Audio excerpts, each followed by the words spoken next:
Sustainable Development Goals atau SDGs yang dicanangkan oleh PBB merupakan agenda global untuk melindungi bumi serta seluruh penduduknya dan memastikan kesejahteraan dan perdamaian bagi seluruh masyarakat pada tahun 2030.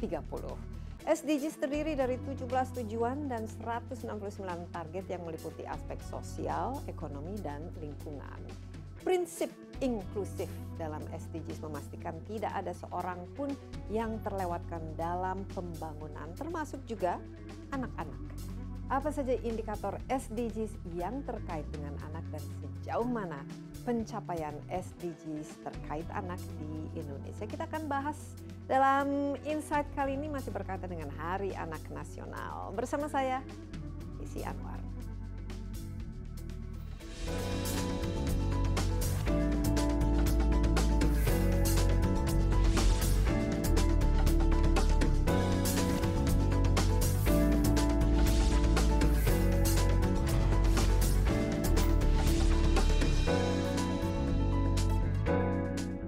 Ya, pada tahun 2015 PBB meluncurkan Sustainable Development Goals (SDGs) atau yang disebut tujuan pembangunan berkelanjutan. Ini sebagai kelanjutan dari MDGs, yaitu Millennium Development Goals. Nah, Indonesia merupakan salah satu negara yang sudah menerapkan tujuan pembangunan berkelanjutan dalam pembangunan nasionalnya. Salah satu capaian SDGs yang utama adalah target SDGs yang terkait pembangunan anak Indonesia. Bagaimana pencapaian SDGs Indonesia di bidang pembangunan anak? Berikut ini kita lihat sejumlah pencapaian target SDGs yang terkait dengan anak. Dari 17 tujuan dan 169 target SDGs sebenarnya terdapat sejumlah tujuan dan target prioritas yang terkait khusus dengan anak-anak. Memang prinsip pencapaian SDGs itu bersifat inklusif sehingga tidak ada seorang pun yang terlewatkan. Tentu saja ini termasuk anak-anak. Nah, apa-apa saja tujuan SDGs yang terkait dengan anak-anak? Yang jelas yang pertama tentu adalah pengentasan kemiskinan. Dibanding orang dewasa, anak-anak tentu memiliki risiko yang lebih besar terpapar kemiskinan. Kalau kita lihat data Badan PBB untuk Kesejahteraan Anak yaitu dari UNICEF, jumlah anak di bawah 18 tahun yang hidup di bawah garis kemiskinan nasional itu sebesar 13,7%. Ini dengan jumlah sekitar 11,5 juta anak. Sedangkan orang dewasa yang hidup di bawah garis kemiskinan nasional itu sebesar 10% atau 17 juta orang. Tujuan berikutnya dari SDGs yang berkaitan dengan anak adalah mencapai solusi berkelanjutan untuk mengakhiri kelaparan. Nah, stunting atau anak yang ukurannya pendek atau kecil adalah yang merupakan salah satu dampak kelaparan dan kekurangan nutrisi yang dialami anak pada awal masa pertumbuhannya. Prevalensi stunting pada anak di bawah usia 5 tahun di Indonesia ini tampak merata ya, hampir di seluruh provinsi dan secara nasional lebih dari 37% atau sekitar 8,4 juta anak itu mengalami stunting di seluruh Indonesia. Di 15 provinsi ini bahkan lebih dari 40% ya terjadi stunting, di mana prevalensi tertinggi itu mencapai 52% di Nusa Tenggara Timur dan terendah di Provinsi Riau sebesar 26%. Tujuan SDG selanjutnya yang berkaitan dengan anak adalah memastikan semua orang, tentu saja termasuk anak-anak itu memiliki akses terhadap pendidikan yang berkualitas. Kita lihat memang tingkat partisipasi sekolah pada tingkat SD, yaitu antara usia 6 hingga 12 tahun itu memang cukup tinggi ya. Ini mencapai lebih dari 90%, tapi partisipasi sekolah ini menurun pada tingkat pendidikan lebih tinggi lagi, tersier ya, usia antara 16 hingga 24 tahun, yaitu sebesar kurang dari 70%. Nah, memastikan akses pendidikan berkualitas bagi anak-anak tentu merupakan salah satu kunci untuk mencapai tujuan SDGs di bidang pendidikan serta tujuan lainnya. Ya, di tengah upaya mengakhiri kelaparan sebagai bagian dari SDGs, ternyata masih ada kisah pahit dari bocah Lamongan yang mengalami gizi buruk bahkan stunting. Kisah bocah bernama Kalista Rani ini menjadi salah satu gambaran bahwa masih banyak anak-anak di Indonesia yang butuh perhatian khusus dari pemerintah dan dari kita semua juga.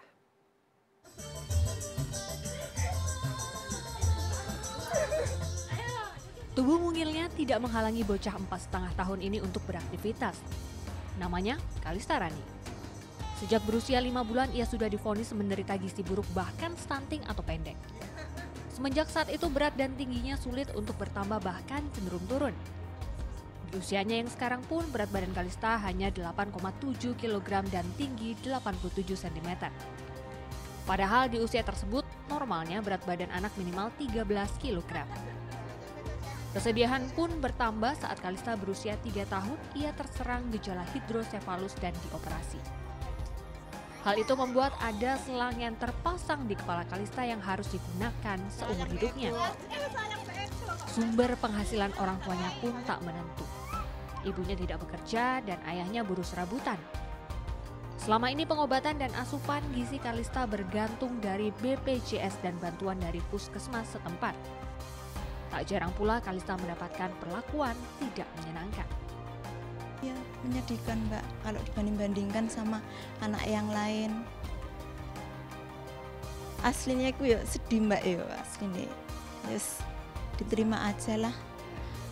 Emang ya gini keadaannya, ya sering dijuluki sama orang-orang. Kadang nggak iso lemu-lemu. Wis disyukuri aja lah Mbak gitu. Wis apa itu dianggap dari ujian dari Allah lah. Stunting atau badan pendek biasanya akibat gizi buruk dalam waktu lama. Kalista mungkin hanya contoh kecil anak bangsa yang menderita gizi buruk. Menurut data dari Tim Percepatan Penanggulangan Kemiskinan 50 kabupaten kota yang menjadi prioritas pemerintah untuk penanganan gizi buruk, 6 diantaranya berada di wilayah Jawa Timur.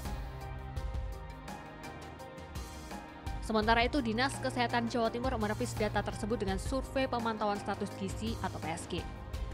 Dengan mengambil 300 sampel di seluruh kota Kabupaten Jawa Timur, mereka menemukan Kabupaten Sampang memiliki persentase tertinggi anak dengan tinggi badan di bawah standar, yaitu 44%. Jadi kita perlu cermati untuk masalah gizi ini memang sudah ada pemantauan status gizi dengan survei PSG-nya. Di mana kalau lihat data ini, mohon maaf ada yang sedikit berbeda dengan data yang disampaikan oleh TNP 2K. Kalau kita cermati memang surveinya TNP 2K itu menyangkut 6 kabupaten kota yang salah satunya diantaranya Lamongan. Tetapi kalau data yang kami dapatkan dari survei PSG tadi, pemantauan status gizi, yang ini adalah dari Kemenkes, itu tampak bahwa secara nasional untuk stunting itu di nasional 27,5, Jawa Timur 26,1, Lamongan itu 25,2. Yang menarik memang kita perlu perhatikan apakah tentang gizi ini. Kalau stunting itu artinya ada permasalahan kekurangan gizi yang sudah berlangsung cukup lama, maka berdampak adalah tinggi dari anak itu tadi.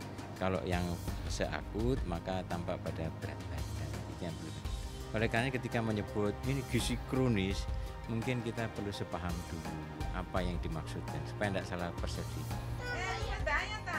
Banyaknya anak Indonesia yang mengalami gizi buruk di saat sekarang harusnya menjadi cambuk bagi pemerintah Indonesia. Butuh kerja keras agar generasi yang kekurangan gizi ini mendapat perhatian. Gia Clarissa, Lamongan.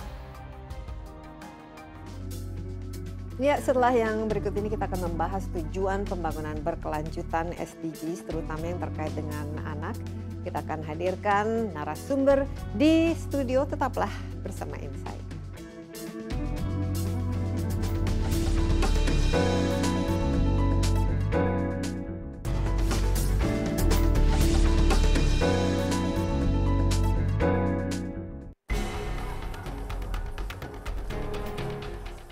Juli 2017, seorang murid kelas 7 sekolah menengah pertama di Jakarta menjadi korban perundungan atau bullying. Kejadian bermula dari saling ejek yang berujung pada penganiayaan yang dilakukan oleh 9 murid di sebuah lorong pusat perbelanjaan di daerah Tamrin, Jakarta Pusat. Kekerasan ini terekam kamera dan menjadi viral di dunia maya. Para pelaku semuanya masih di bawah umur, berstatus murid sekolah dasar dan sekolah menengah pertama. Polsek Metro Tanah Abang yang menangani kasus ini mengambil langkah rehabilitasi sosial selama 3 bulan bagi para pelaku karena mereka kebanyakan berusia di bawah 12 tahun. Selain itu, ada kesepakatan antara keluarga korban dan pelaku. Sedangkan Kepala Dinas Pendidikan DKI Jakarta menegaskan aksi ke-9 siswa itu murni penganiayaan. Pihak sekolah mengeluarkan ke-9 pelaku dan mencabut fasilitas kartu Jakarta Pintar. Kasus kekerasan ini adalah satu dari sekian bentuk kekerasan yang menimpa anak-anak di Indonesia. Berdasarkan data Komisi Perlindungan Anak Indonesia KPAI, kekerasan terhadap anak meningkat dari tahun ke tahun. Data 2011 menyebutkan ada 2.000 kasus kekerasan terhadap anak. Dalam 3 tahun, pada 2014 terjadi lebih dari 5.000 kasus kekerasan atau meningkat 2 kali lipat. Pada 2015, menurut KPAI, laporan kekerasan terhadap anak menurun. Dari 1.700 pengaduan, 400 diantaranya kasus anak berhadapan hukum. Namun pengaduan kembali naik pada 2016. Dari 3.500 pengaduan, kasus tertinggi adalah anak berhadapan dengan hukum yang berjumlah 1.000 kasus. Bentuk kekerasan yang dialami anak pun beragam, diantaranya kekerasan seksual, psikis, dan perundungan atau bullying. Kekerasan yang dialami bisa terjadi kapan dan di mana saja. Dari data Kementerian Komunikasi dan Informasi, 17% kekerasan terhadap anak terjadi di sekolah, 24% di lingkungan sekolah, dan 56% di lingkungan rumah. Ini artinya anak-anak rentan menjadi korban kekerasan justru di lingkungan rumah. Meningkatnya jumlah kekerasan terhadap anak disinyalir akibat kurang tegasnya tindakan terhadap para pelaku kekerasan. Hukuman para pelaku kekerasan terhadap anak diatur dalam Undang-Undang Nomor 35 Tahun 2014 tentang Perlindungan Anak. Menurut undang-undang ini, hukuman paling ringan adalah 3 tahun dan paling lama 20 tahun penjara. Sedangkan sanksi untuk pelaku di bawah umur diatur dalam Undang-Undang Nomor 11 Tahun 2012 tentang Sistem Peradilan Anak. Berdasarkan undang-undang ini, hukuman pidana penjara baru bisa diberikan kepada pelaku berusia 14 tahun ke atas. Kekerasan terhadap anak di Indonesia kian mengkhawatirkan. Kerjasama antara pemerintah, lingkungan keluarga, dan sekolah sangat dibutuhkan untuk menuntaskan kekerasan anak di Indonesia. Anur Gewang, CNN Indonesia. Ya, jumlah penduduk usia anak di Indonesia mencapai 84 juta atau sekitar sepertiga dari total populasi. Sejumlah aspek pada anak Indonesia seperti kesehatan, nutrisi, kesejahteraan, serta pendidikan tentu merupakan cerminan masa depan bangsa nantinya. Nah, sejauh mana upaya Indonesia untuk mencapai SDGs atau Sustainable Development Goals di bidang anak, dan juga bagaimana laporan UNICEF tentang pencapaian SDGs di Indonesia. Kita akan bahas, saya sudah ditemani oleh Lauren Rumble, Wakil Kepala Perwakilan UNICEF di Indonesia. Hi Lauren, it's good to see you again. And it's good to see that the latest report coming out of UNICEF, SDG Baseline Report on Children in Indonesia, has just come out. And of course, Indonesia, on the 23rd of July, we had the Hari Anak Nasional, the Indonesian Children's Day. So it's a very important topic for us to talk about, least of all because children basically is the future of Indonesia, is the future of the world. And we have to make sure that whatever it is that the government's doing, it's in line with making sure that every child in the country has that opportunity to contribute, to grow up healthy, to grow up happy, to be educated, and so on and so forth. So tell us a little bit about the result for the latest report on Indonesia. Any good news? Are we doing well? Are we on the right track? The best news is that this report exists. Indonesia is only one of a handful of countries that's been brave enough, bold enough, to launch a public report that anybody can access. The data is now publicly available about the situation in Indonesia now for children. Using government data sources, so official data, we can now say this is what the reality of children is like right now across the country, by province. Where are children growing up healthy and happy, and where do we need to pay extra attention? So this is good quality data. This is high quality in data. collaboration with Bappenas as well. So tell us a little bit about some of the SDGs that focus or that have relevance to children, particularly poverty. And we know that President Jokowi is very keen to reduce the economic gap, to basically eradicate poverty in Indonesia. How are we doing in that respect when it comes to making sure that our children are, they're not so vulnerable to poverty? Thank you for asking about that, because that's one of the key new findings of this report, is that children are hidden by broader statistics usually in other reports. So in general, Indonesia's poverty trend has been decreasing. So Indonesia is doing very well. But the situation on child poverty, when we ask specific questions about children, is not looking as positive. For example, we know that still 11 million children are living in poverty. And when we measure poverty by around 25,000 rupiah per day, then we're looking at 57%, more than half of children. 57%. Right, which means they're not getting enough to eat. They're not meeting their basic caloric requirements, which is in part contributing to the stunting problem that we see today. So we need to really be ambitious, just like the Sustainable Development Goals are for children, and tackle not just poverty as a general trend, but specifically child poverty. And So is this across the board all over Indonesia, or does the report reveal that in particular areas, particularly in poorer areas, the children are much more directly affected by poverty in those areas? we do see that poverty is worse in some places. Child poverty is concentrated particularly in the east, for example, but we also have pockets in urban slums. It's a large generalized problem that requires large universal solutions. So the universal healthcare that Indonesia is pioneering is very helpful in that regard. And we would argue here in UNICEF for a real push for universal solutions to social protection. We would love to see universal child grants, for example, like they have in Sweden, where every child can be assured of a basic minimum package, no strings attached, no conditions. And we estimate that that could eliminate poverty almost overnight and meet President Jokowi's development targets by 2019. What about the, the BPJS and also the BLT, the direct cash distribution? Has that actually improved the condition of the children, or do you think it's, they're not really that affected? The family uses the cash or the money or the more for their parents or for just day-to-day living. Children benefiting from these types of programs? What we're learning is that indeed all these schemes are making a difference, but not at the rate and impact that the country needs. What we need is much more ambitious, bold programs that are more widespread in coverage. So we're learning from our report, for example, that just a fraction of children, 7% actually, of poor children are accessing the available schemes, like the PKH. 7%. Wow, So that's very somehow low. the schemes are not reaching them. And when they do, the cash transfer amount or the support provided is insufficient to meet their needs. They've got multiple needs. They need not just the school fees, but school shoes, school uniforms, the transport to school, the food to eat at school. So hidden and indirect costs as well as direct costs need to be met.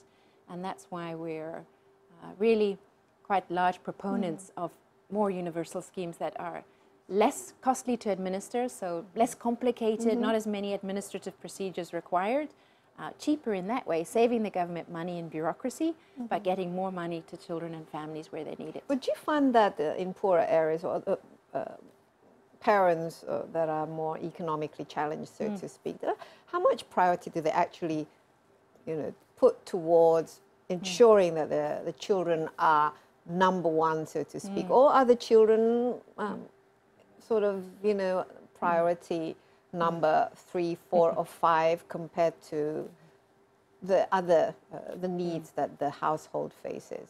And for example, when it comes to making sure that the children can get to school, or that they have access to health, or that they are giving, good nutrition to the children, because you mentioned stunting is actually a prevalent problem for Indonesia. Our research is telling us that parents want to do the best for their children, that just like in other countries of the world, Indonesian parents really want to send their children to school. They want to give them good nutrition, but they face barriers in doing so. So yes, children are the priority, but they're struggling to make ends meet. And so that's why we see such a huge enrollment rate in primary school, one of the best, 90% plus in primary school enrollment. But then once the kids get to school, the teaching quality, the learning is less than we would like. It's not optimal. And kids start dropping out as they reach adolescence, when they start to have to help their parents out on the farm. Maybe they're forced to migrate. or live in a different part of the country to their parents to seek work. Sometimes parents are forced to put their children on the street and so on to earn an income. So what parents need is a helping hand with basic services. They need the school to be affordable, they need more schools to be accessible, but they also need good information. So the stunting problem won't be tackled by service access alone. We also need to give information about what is a good diet and the importance of breastfeeding. Yes, and the government is particularly focusing on stunting lately. What really causes stunting? Is it just, poor nutrition, or can we actually go back and look at also the health of the mothers, and what can be done and what is being done in order to help reduce these stunting problems? We do know that the problem of stunting is significant, as you rightly point out there, Desni. And what we need is to have a multi-pronged solution. The causes of stunting are multiple. We know that poor access to sanitation, so all that open defecation that's still happening in Indonesia, 52 million people are still openly defecating, not using proper facilities. That creates germs and that prevents mothers and children from adequate nutrition. So we need clean water and sanitation as a priority to address stunting. We also need girls not to be married before they're 18 and to have babies when they're ready.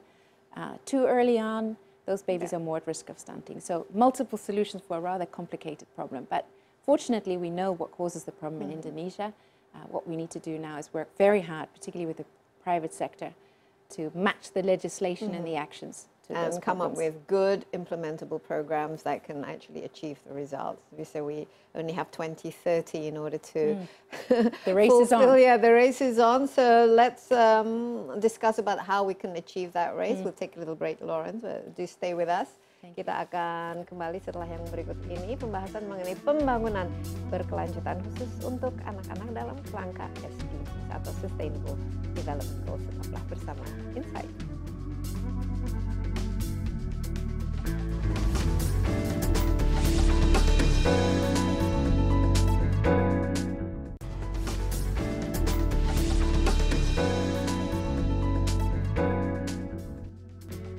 Ya, masih dalam Insight kita lanjutkan pembahasan mengenai pembangunan berkelanjutan di bidang anak. Saya masih ditemani oleh Lauren Rumble, Kepala Perwakilan UNICEF di Indonesia. And Lauren, I mean, when it comes to children, of course, number one, it's basically ensuring that they grow up healthy. And in order to do that, we have to give them proper nutrition from an early age. We have to make sure that they're, vaccinated, that they are not exposed to such things as hunger and basically bad nutrition. Now I noticed that in Indonesia, actually the number of babies being exclusively fed with a mother's breast milk is it's a lot less than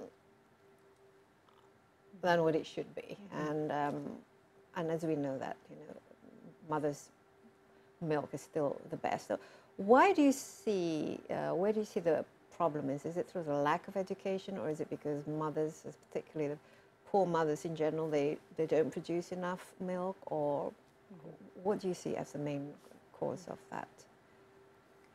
What you've just said is about everybody knows mother's milk is best, but I'm not sure that everybody does know. That's such powerful information backed up by science. No matter how poor you are or how wealthy, mother's milk is best. And you will always be able to produce and it's free. enough. You don't have to go to the shop to buy it. And it's free, and it's extremely hygienic. It's much safer for the baby than trying to sterilize bottles when you don't have clean water, for example. So I think the challenge is that mothers don't always get honest information. They don't get the best information that their milk is best. They're bombarded with advice by messages and advertising. And what we really want to help mothers know is that their milk is best, exclusive breastfeeding is possible and free, and we really encourage employers to make those facilities available for mothers, working mothers in particular, so that it can be achieved. And can prevent problems such as hunger Exactly. and stunting Exactly. and malnutrition. Now, how does UNICEF actually work together with governments in implementing these programs, particularly when it comes to educating the public and making sure that it's the right program goes to the right places and it's tailor-made to suit the particular areas? Tell us a little bit more about that. Well, UNICEF's role here in Indonesia is a very humble one. It's a small one. What we're hoping to do is to bring evidence to the table, to provide policy feedback to the government and other policymakers, to really help them know what are the problems, where is the equity gap, where are hidden children not being helped, and how to make the investment case. Why is it worth investing those extra resources, tailor-making the programs accordingly to reach those children? And that starts with good data. That provides our map, and hence our report here. This data is all very bona fide and verified, so to speak. Exactly. That's our official data. That's our BPS, National Statistics data, that tells us where the hidden children are and how we can help them, to focus programs. So our job is really to leverage investment, because around the policy table by 2030, when the SDGs are completed, are going to be the children of today. But you see the government actually using this type of data that is actually made available, and you see that the policies are in line with the goals that we in Indonesia ourselves have committed to, ending all of these problems by 2030. It's an ambitious agenda with competing priorities and a number of challenges. And certainly there are skeptics who don't think that it's possible. But Indonesia has demonstrated a huge public commitment to placing children at the heart of development. And we see that by going public with this kind of data, which is very honest and very pragmatic about the way forward. And we see that by establishing mechanisms to measure progress and constantly be accountable to children. And what we need to make sure is that partners like UNICEF, like others, working at grassroots level, civil society, are also checking back in with children to say, is this true for you? Has your education service improved? Are you more able now to access healthcare? Did the vaccination coverage really reach 95%? Are the local governments, I mean, do you see any sort of champions? Obviously, the key to implementing these programs at the local level with local governments and also maybe local NGOs and facilitators. Do you see any sort of areas where they're really serious and very good, and you can give them good marks for actually implementing these programs? I think we see good progress wherever we are, and what is common across all the local decision makers is that once they have access to information, as well as the practical tools, technical advice on where to make space in those budgets that they're so carefully trying to manage, the payoffs are huge. People vote with their feet. As soon as social services are available and functioning, people have restored faith in the local authorities. So it makes sense, and it's economically smart to really invest for children.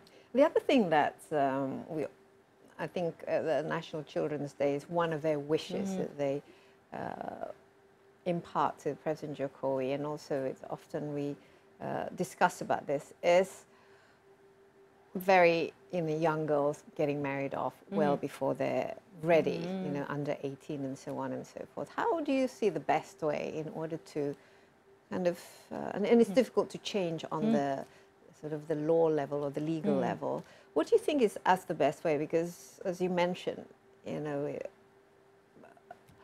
what we call pernikahan dini, which is a child marriage, is a it creates all sorts of problems in the future.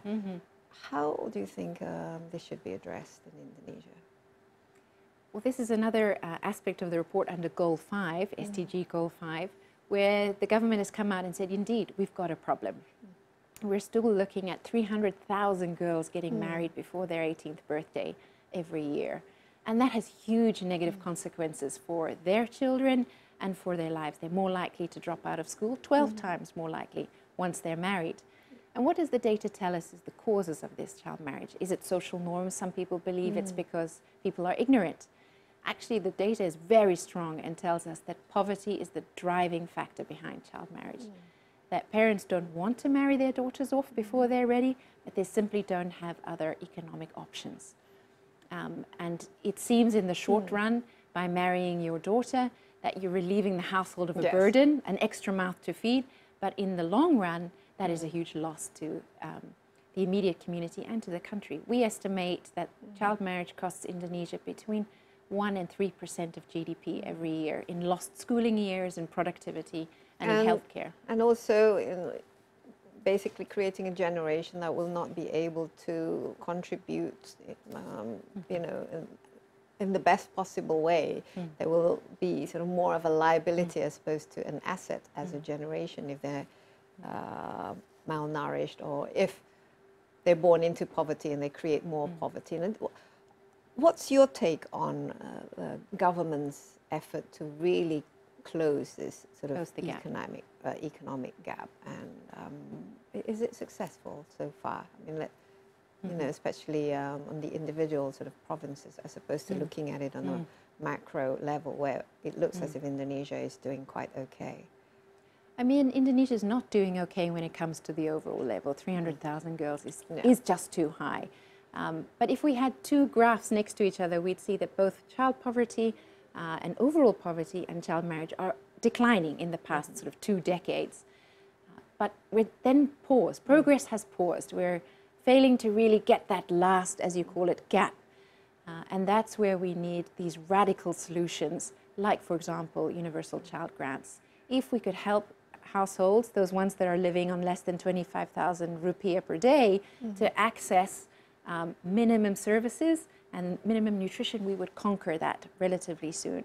We also need to accompany that by real investments in secondary education. What children are learning needs to be meaningful for them so that they can fulfill their career aspirations.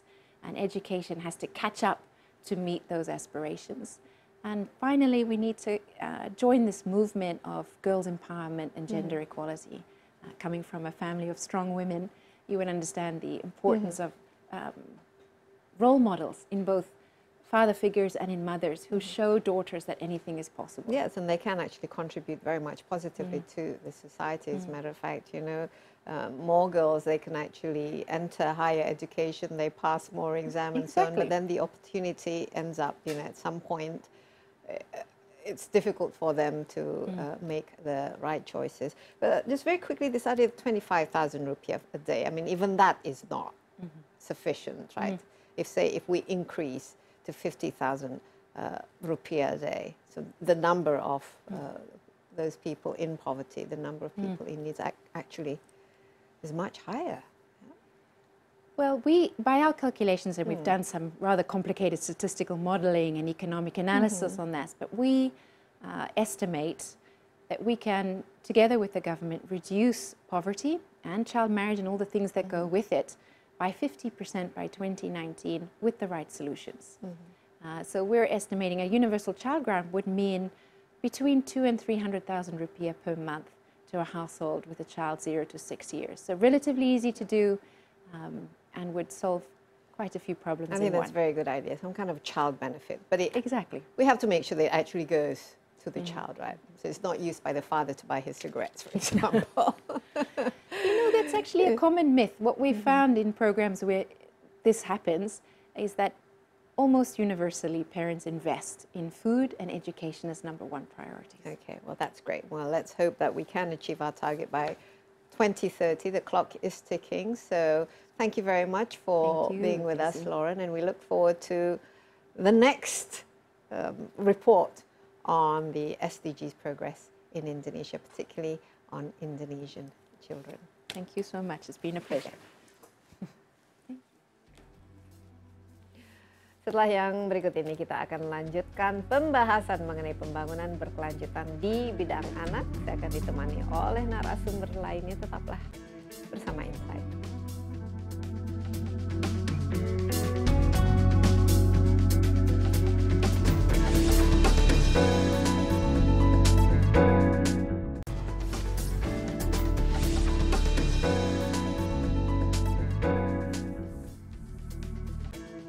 Ya, kita lanjutkan Insight. Tujuan pembangunan berkelanjutan SDGs akan sulit tercapai pada tahun 2030 tanpa partisipasi publik serta stakeholder lainnya, selain juga pemerintah tentunya. Nah, sejauh mana upaya pemerintah mencapai target SDGs dan bagaimana partisipasi publik serta stakeholder lainnya, kita akan lanjutkan pembahasannya. Kali ini saya ditemani Subandi Sarjoko, Deputi Menteri PPN atau Kepala Bappenas Bidang Pembangunan Manusia, Masyarakat dan Kebudayaan. Halo Pak Bandi, apa kabar? Ya, kita ini sudah masuk tahun kedua ya dalam pelaksanaan SDGs. Kalau dulu kita namanya MDGs, Millennium Development Goals. Dan seperti kita ketahui ini masih banyak lah target-target yang kita inginkan yang masih belum tercapai pada MDGs. Nah, bersama UNICEF baru-baru ini berkaitan dengan Hari Anak Nasional dan juga laporan yang dipublikasi bersama UNICEF mengenai bagaimana sih situasi kondisi anak-anak di Indonesia, khususnya berkaitan dengan tujuan SDGs yang berkaitan dengan anak-anak. Bagaimana kalau dari perspektif pemerintah? Karena kalau setelah kita berbicara dengan pihak UNICEF, ya mereka tentu penuh dengan pujian dan lain sebagainya, walaupun masih banyak catatan yang perlu diselesaikan. Tapi mungkin pemerintah melihatnya agak berbeda ya.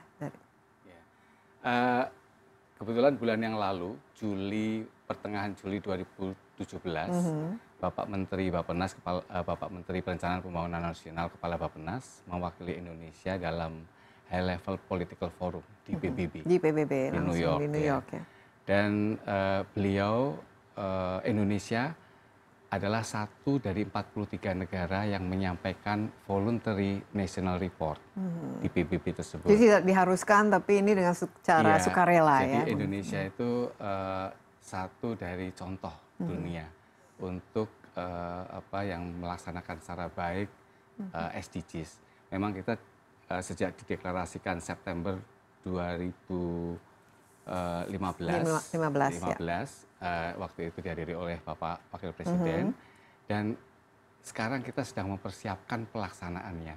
Alhamdulillah awal bulan ini Bapak Presiden sudah menandatangani peraturan Presiden tentang pelaksanaan SDGs di Indonesia. Jadi ini betul-betul harus diimplementasikan lebih serius ya.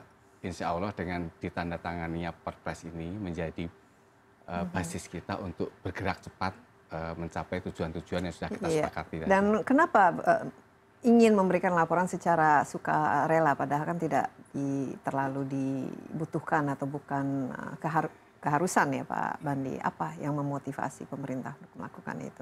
Karena begini, Indonesia menjadi contoh. Jadi dari 169 target SDGs. Jadi kita punya 17 tujuan, 169 target dan 241 indikator. Ini global ya. 94-nya itu sudah ada di rencana pembangunan jangka menengah kita. Jadi inline dengan kebijakan pemerintah. Gitu. Jadi sudah di mainstream lah. Sudah mainstream di dokumen perencanaan kita, dan ini akan lebih memudahkan kita untuk berusaha mencapai target-target yang sudah kita sepakati tadi. Nah tentunya sisanya ini yang kita harus betul-betul merencanakan secara baik untuk masuk dalam roadmap kita. Iya. Nah, yang salah satu yang krusial tentu saja karena ini menyangkut masa depan bangsa, ini adalah kondisi anak-anak di Indonesia ya. Walaupun ya sudah banyak kemajuan misalnya, tapi ternyata kan masih banyak yang berkaitan dengan kesejahteraan, kesehatan anak-anak, karena ya pada akhirnya kemiskinan merupakan salah satu masalah ya yang masih dihadapi oleh Indonesia. Menurut Pak Bandi, apa-apa saja yang masih perlu dilakukan? Jadi di dalam laporan di VNR, 7 tujuan itu diminta dilaporkan oleh PBB. Jadi 3 di antaranya ini sangat erat kaitannya dengan kesejahteraan anak. Jadi yang pertama adalah goal 1, yaitu goal tanpa kemiskinan. Jadi secara nasional kita 10 terakhir ini berhasil menurunkan angka kemiskinan kita. Jadi dari 17,7% pada tahun 2006 menjadi turun menjadi 10,7% di tahun 2016. Nah, untuk kemiskinan anak, jadi persentase anak yang di dalam kemiskinan tadi itu turun dari 17% di tahun 2009 menjadi 13%. Iya, tapi masih ini tinggi masih tinggi ya, karena terutama anak-anak yang kalau dia miskin tentunya akses ke pendidikan, akses ke kesehatan, kemudian juga dia rentan terhadap kekerasan. Jadi ini yang betul-betul harus kita rebut agar anak itu betul-betul mendapatkan akses yang lengkap agar dia bisa menjadi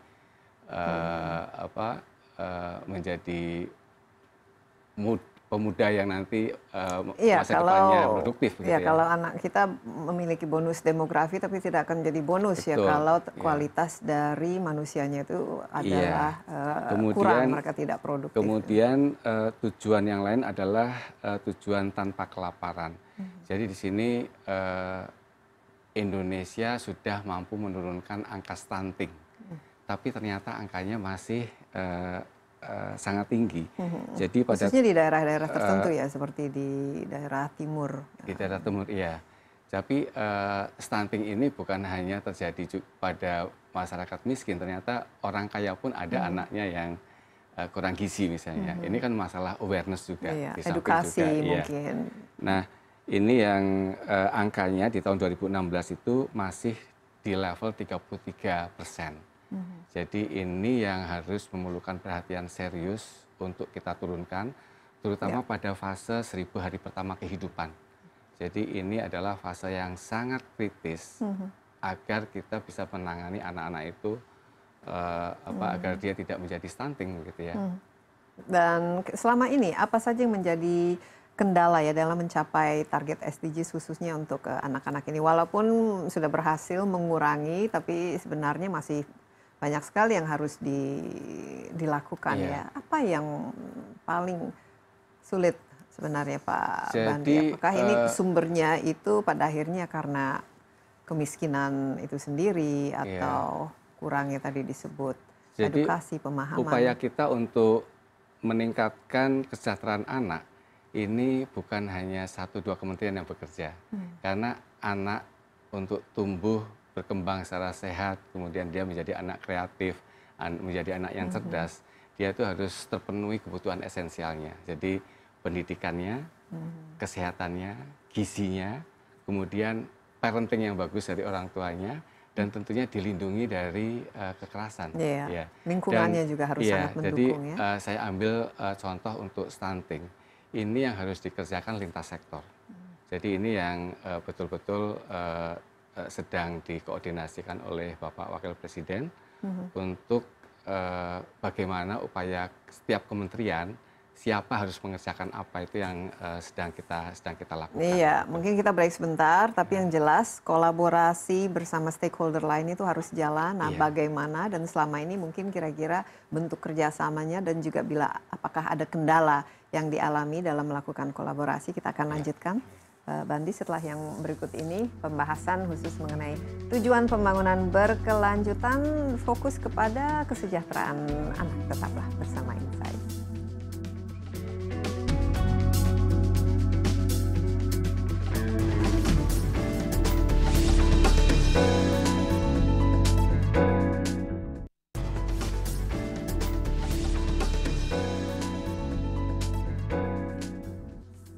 Ya, masih dalam Insight kita lanjutkan pembahasan mengenai tujuan pembangunan berkelanjutan serta sejumlah tujuan SDGs yang terkait anak. Ya, saya masih ditemani Subandi Sarjoko, Deputi Menteri PPN, atau Kepala Bappenas Bidang Pembangunan Manusia, Masyarakat, dan Kebudayaan. Tadi Pak Bandi sudah mengatakan bahwa sebenarnya kunci dalam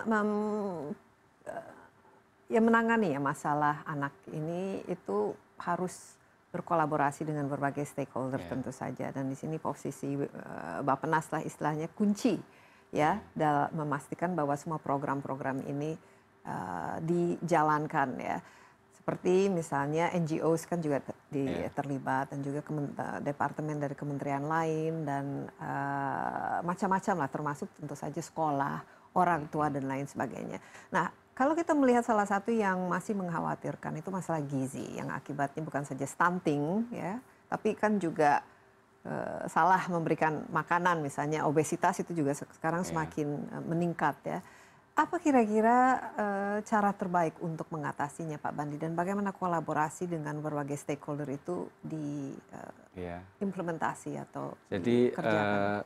SDGs ini bedanya dengan MDGs pada waktu kita melaksanakan MDGs dari tahun 2000 sampai 2015 adalah keterlibatan stakeholders. Jadi kalau MDGs itu lebih top down, SDGs ini harus kita bangun bottom up dan melibatkan banyak stakeholders. Jadi bukan hanya pemerintah, tapi juga parlemen di sini harus juga ikut.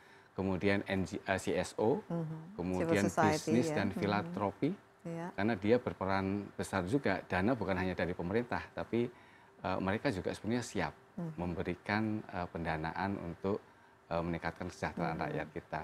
Kemudian juga ada universitas, jadi di sini akademisi dan para ekspert itu berkontribusi bersama. Sehingga misalnya sekarang kita sedang mempersiapkan rencana aksi nasional pelaksanaan SDGs.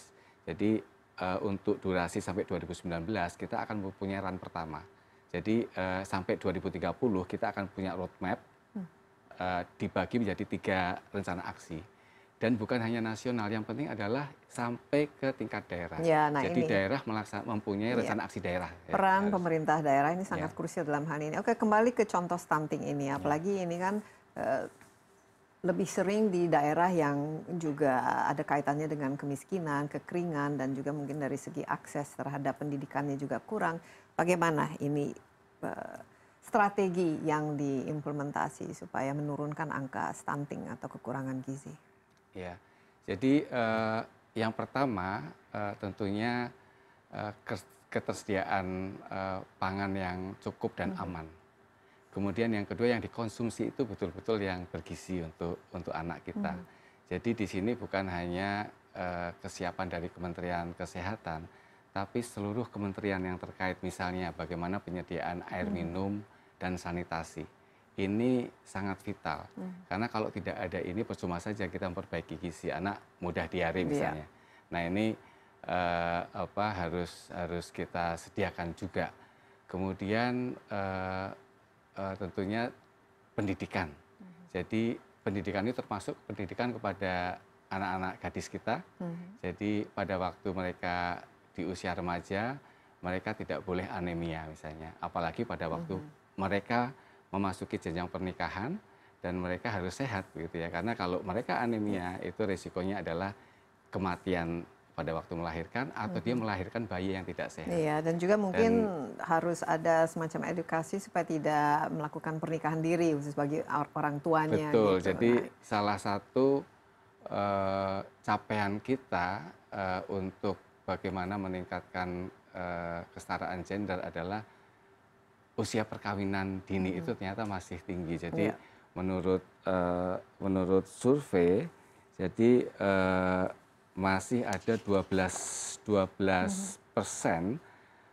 perempuan usia 20-24 tahun yang menikahnya itu sebelum usia 18 tahun. Iya, nah ini disayangkan karena undang-undang kita memperbolehkan ini. Ini kan salah satu yang cukup ingin diperjuangkan supaya tidak terjadi lah. Oke, sekarang dari segi implementasinya kan di sini stakeholdernya kan juga ada swasta, misalnya taruhlah contoh memberikan makanan yang bergizi kepada anak-anak, memastikan bahwa mereka bisa tumbuh berkembang dengan baik dan sehat. Nah, memastikan bahwa memang yang bergizi ini bukan misalnya nanti disalahgunakan dalam arti karena bekerja sama dengan swasta akhirnya memberi makanan yang padat gula dan lain sebagainya. Nah ini kan sekarang kan banyak sekali ya produk-produk makanan itu juga yang sebenarnya dari kandungan nutrisi gizinya itu kan kurang. Nah ini bagaimana mencegahnya? Karena obesitas, diabetes, penyakit itu juga bisa timbul karena salah memberikan makanan. Isu penting untuk 1000 hari kehidupan adalah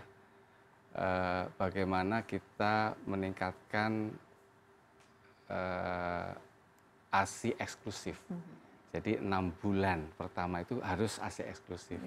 Nah ini yang peran dari swasta misalnya, jangan meracuni bahwa susu itu sehat susu untuk bubuk, anak. Jadi iklan-iklan itu juga harus dukungan industri untuk pelaksanaan ASI eksklusif pada ibu-ibu yang menyusui tadi juga penting gitu. Pak Subandi, terima kasih banyak ya. Mungkin nanti kalau laporan berikutnya sudah keluar, kita akan bahas lagi dan mudah-mudahan ada kemajuan dan angka dari baik itu kemiskinan serta indikator kesejahteraan anak kita terus membaik ya. Sekali lagi terima kasih.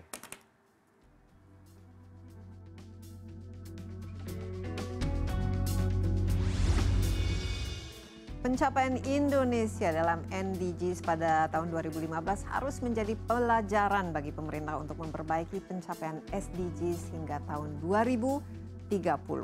Pembangunan untuk memperbaiki kesejahteraan dan kualitas anak-anak adalah modal awal dalam mewujudkan tujuan pembangunan berkelanjutan ini. Kesehatan, pendidikan, dan kesejahteraan bagi anak merupakan fondasi untuk membentuk individu yang mampu berkontribusi terhadap ekonomi, masyarakat, serta lingkungan. Selain pencapaian target, yang tidak kalah penting adalah prinsip inklusif untuk memastikan tidak ada yang terlewatkan dalam pembangunan, tentu saja termasuk anak-anak. Demikian My Insight kali ini. Saksikan kembali Insight besok bersama saya Desi Anwar. Sampai jumpa dan bye-bye.